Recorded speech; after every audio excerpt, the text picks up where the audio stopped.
which is no fall damage. Look at this. You jumped once. What is up everybody, how you all been doing? My name is Zayles and today I'll be showing you some tips and tricks on how to cyberpunk to make your beginning of the game a lot much easier. So jumping straight into it like we always do, let's start with the fact that you can do some parkour in the game. Like you can jump on stuff and climb some shit. Let me show you. So in general you can climb this and maybe you can climb even this. Yeah, you can. And can you go even higher? Yes, you can.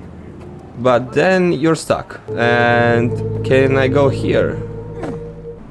Hey, I could. Okay, not a problem. I can climb here. And then I can go here and I can climb even more. And look at me, now I'm at the top of the building, right? But what if I told you that you can do this a lot more easier? So first off, when you go into your inventory, if you press on Cyberware, you have all of this stuff. Most important ones, that is the quality of life for me. On legs, you can actually reinforce your tendons.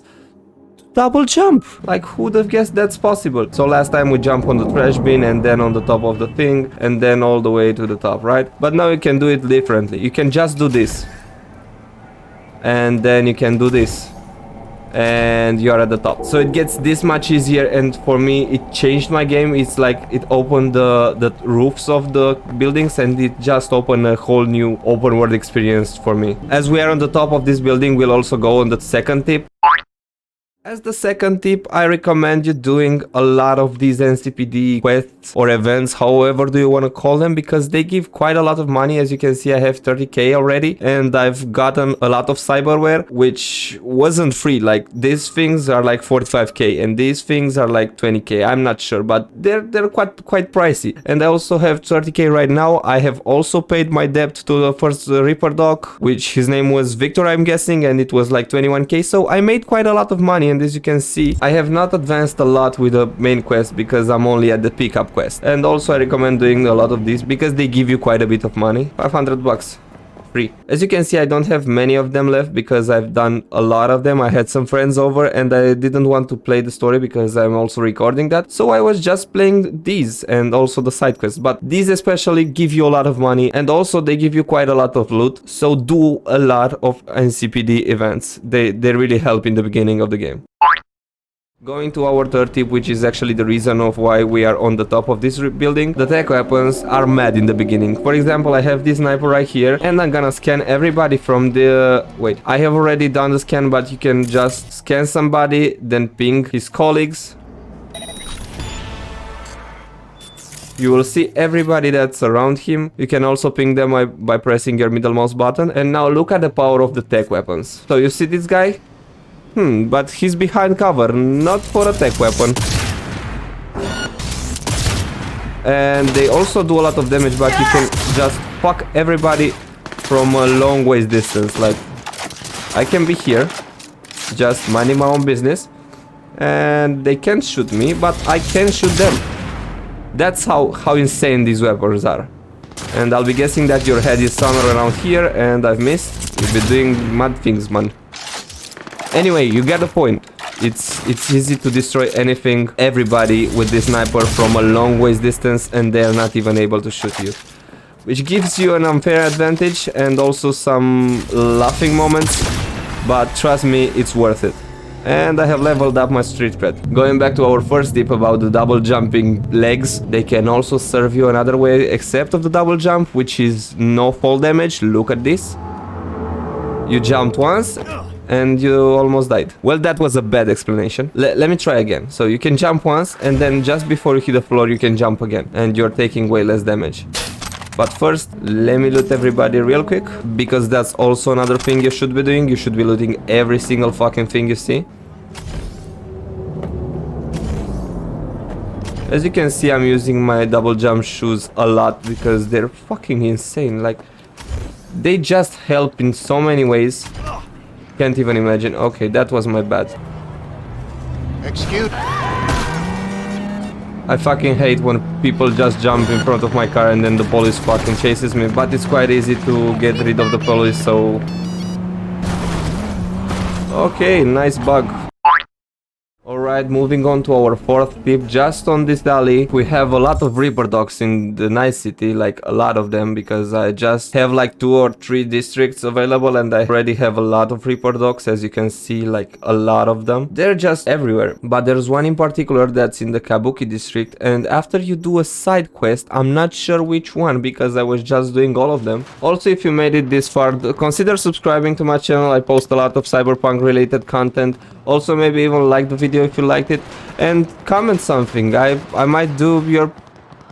Who the fuck is shooting?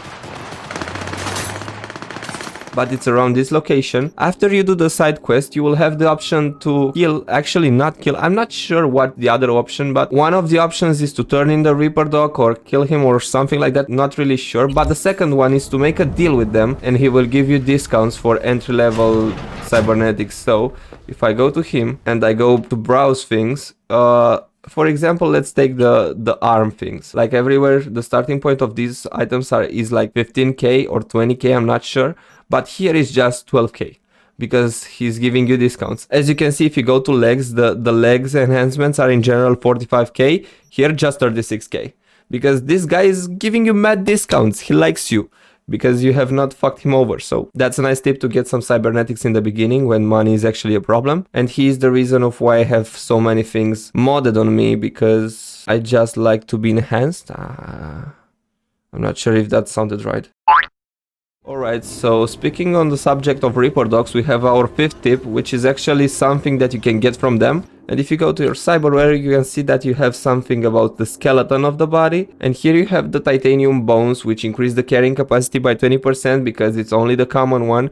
You can get it a higher level and have more percent of carrying capacity, which is a quality of life Cyberware because it lets you carry a lot of more stuff. And you can combine that. If you go to your character, under the body, you have the Pack Mule perk, which gives you carrying capacity increased by 60%, which is also enhanced by 20% from our Cyberware. So you can stack those pretty well and you will have a lot more carrying weight for your future expeditions, and you will be able to loot a lot more and carry a lot more. So why not? It just helps.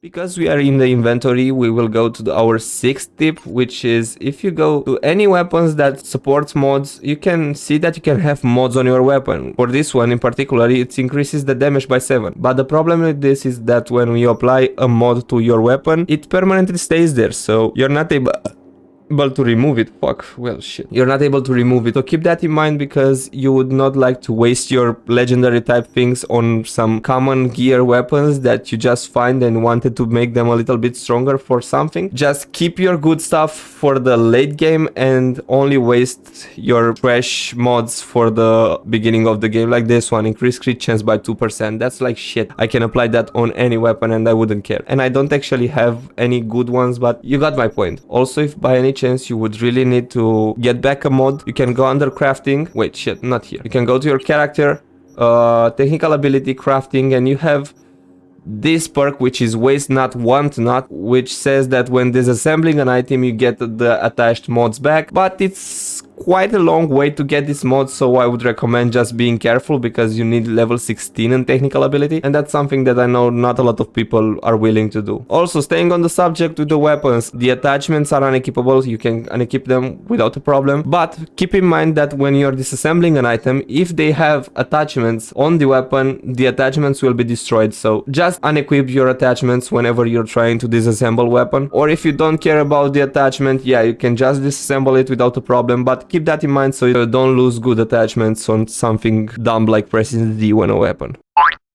Moving on to our seventh tip is just the fact that you need to explore a lot in this game and also do a lot of side quests, because most of our reviewers just rush through the game and they said that it's too short. After like 20 hours or 25 hours they finish the game because they rush through it. I'm at like the third or the fourth story mission and I have 18 hours in the game. I have literally done nothing in completion of the game, but I've explored a lot, and I'm just in the first districts which are Little China, North Side, and the kabuki thing. Just these parts and not completely, not by far completely. And I've spent 18 hours in the game. So just explore and do the side quests. And they also give you a lot of loot, and my level is quite big for the quest I'm at, but explore, man. You will get ahead of everything if you explore a lot. And also do the side stories. Like, as I told you, I have done the side thing and I've unlocked this Reaper dock, which gives me discounts. So keep that in mind and do as much exploring as you can.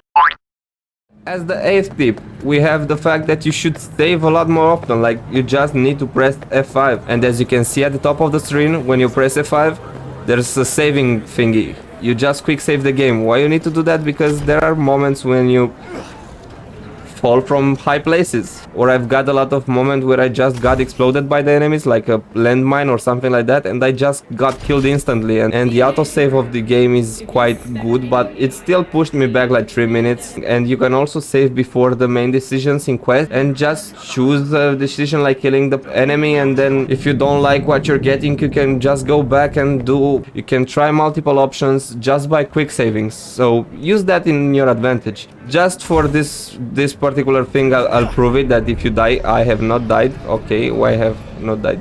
Can you do this with your tiny legs? I don't think so. Get your reinforced tendons and double jump like every hero should do. Well, they are not able to shoot anymore. Moving on to tip number 9, disassemble. These are legendary. Well, shit, I did not know that. Go to your backpack and you can see that you have a lot of junk. Where is the junk? Here's the junk. And when you're selling this junk, it's just $3, which is just not enough. So you can just disassemble them and you will get some components, which are much more valuable than $3. And then you might find some junk items that are actually valuable, like this kanji pendant, which is actually $7.50. Yeah, this one you can sell, but these ones, just disassemble them. The crafting components are much more important than $3. Trust me. Same thing you can do with the consumables too. Everything that you have here can be dismantled for some crafting components, which are actually much higher rates than the junk items. Which, for example, I have here, it's some soda, and I would be getting $40 if I sell these, but I can just disassemble them and get a lot more shit, which can be later used to craft your weapons and also upgrade your shit. And nothing is better than some upgraded things. Actually, I can upgrade this. Is it requiring a lot of things? No. Upgrade. Can I do it again? No. Fuck. Well, you got my point. And as the last tip we have for today, it's actually a personal preference. I don't think that everyone will follow this, but in my opinion, from what I've seen already in the... Bro. Fuck off. I was doing something. Okay, so going back to what I was saying, you will have some side quests. I had like 3 of them, which required me to open a door in order to continue the quest. And that door was requesting technical ability. And as I've found for right now, if you raise your technical ability to level 8, you will open most of these doors. For me, it did all of them. And don't stress about it, because at the end of the game, you will have the possibility to have like 2 stats, level 20, 1 level 18 and 2 level 9s, or like 3 level 20 and 2 level 8s. So the level 8 is not a big deal, because by the end of the game you'll already have 8 points in it. So why not just pump them from the start? Like literally you will have some doors that will open for you. This will help quite a lot in the beginning, because doing more side quests means more loot, which means better power, more. So I'll be calling my car right now because the episode is ending. So the car is waiting for me, okay? Because I'm ending the episode right now, thank you for watching. Smash that like button if you liked it. Also consider subscribing if you'd like to see more Cyberpunk related content. And also don't forget to comment, because I would love to know what you think about the game. So yeah, up until next time, see you everybody.